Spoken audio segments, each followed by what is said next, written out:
जी हाँ, शुरुआत हम कंट्रोवर्सी के सेगमेंट के साथ में कर रहे हैं और इसकी शुरुआत में बात माइंड गेम की करें या ब्लेम गेम की सियासत की बात करें। दरअसल कांग्रेस को सत्ता से उखाड़ फेंकने के लिए बीजेपी इस बार छत्तीसगढ़ में परिवर्तन यात्रा निकालने जा रही है। यात्रा कब होगी, कैसे होगी, सारी प्लानिंग हो चुकी है। मगर उसके पहले बीजेपी नेता बृजमोहन अग्रवाल ने गंभीर आरोप लगाते हुए सुरक्षा पर सवाल उठा दिया है। बीजेपी को डर है कि कहीं इस यात्रा पर अटैक ना हो जाए। अब यह सियासी पैंतरा है या सच्चाई है, कहना मुश्किल है। बृजमोहन के आरोपों ने 2013 की कांग्रेस की परिवर्तन यात्रा की यादें ताजा कर दी है। क्यों और कैसे, रिपोर्ट देखिए।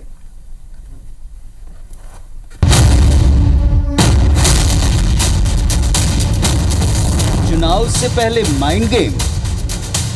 बीजेपी के कार्यकर्ताओं की टारगेट किलिंग हो रही है।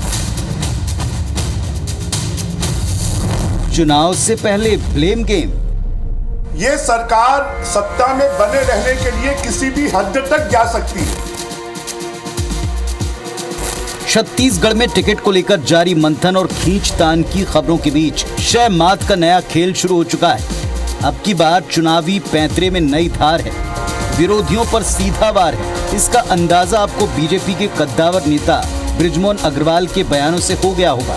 बीजेपी के कार्यकर्ताओं की टारगेट किलिंग हो रही है। दरअसल बीजेपी सत्ता में वापसी के लिए परिवर्तन यात्रा निकाल रही है। इसके पहले बीजेपी नेताओं की टारगेट किलिंग का आरोप लगाते हुए गृह सचिव और डीजीपी से यात्रा को पूर्ण सुरक्षा देने की मांग की गई। हम पहले से आगाह करना चाहते हैं, अगर कोई घटना घटित हो गई तो उस समय कहेंगे कि हमें जानकारी नहीं थी, हमें बताया नहीं। हम पूरी जानकारी डीजीपी को और गृह सचिव को देकर उनसे हम सुरक्षा की मांग करते हैं, सुरक्षा का आह्वान करते हैं। बीजेपी इस बार 2 परिवर्तन यात्राएं निकालेगी।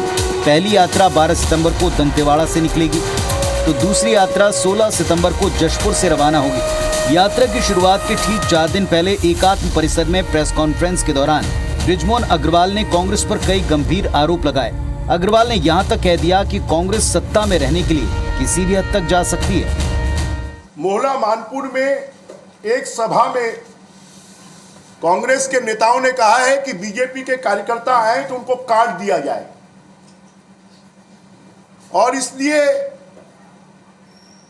ये सरकार सत्ता में बने रहने के लिए किसी भी हद तक जा सकती है। इस सरकार का अपने शासन प्रशासन पर कोई नियंत्रण नहीं है, और इसलिए हम ये मांग करते हैं कि हमारी दोनों परिवर्तन यात्राओं में पर्याप्त सुरक्षा व्यवस्था उपलब्ध करवाई जाए। अगर कोई घटना घटित होती है तो उसके लिए कोई दोषी होगा तो भूपेश बघेल की सरकार दोषी होगी, ये कांग्रेस की सरकार दोषी होगी। बीजेपी की तरफ से आरोपों का अंधड़ चला तो कांग्रेस ने भी मोर्चा संभाला और पहले खुद के घर में झांकने की नसीहत दे डाली। उनको लगता है झीरम घाटी याद आ रहा है, कैसी उनने सुरक्षा दी थी उस चुनाव के पहले, कैसे हमारे प्रदेश अध्यक्ष शहीद हुए थे, कैसे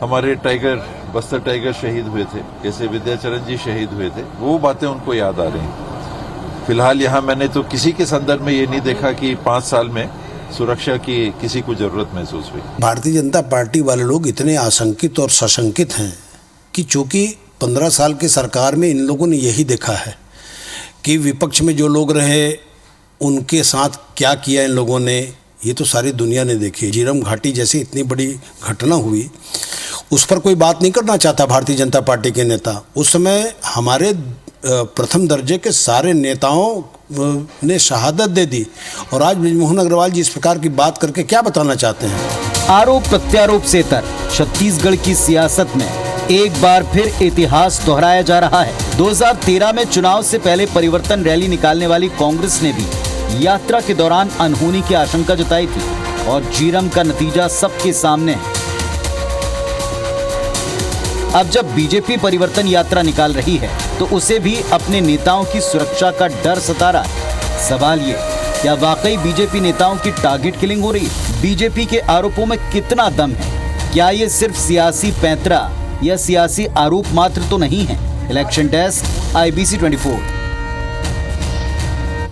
तो नाम भी वही है, परिवर्तन यात्रा, मकसद भी वही है, सत्ता में परिवर्तन करना, वही विपक्ष है, वही आरोप है, लेकिन पार्टी बदल गई, नेता बदल गए। अब इसकी सीरियस जांच की आवश्यकता है या सीरियसली इसमें एक सत्ता और सत्ता से जुड़ा हुआ कोई आरोप इन्वॉल्व है, ये पुलिस को या अधिकारियों को भी तय करना होगा।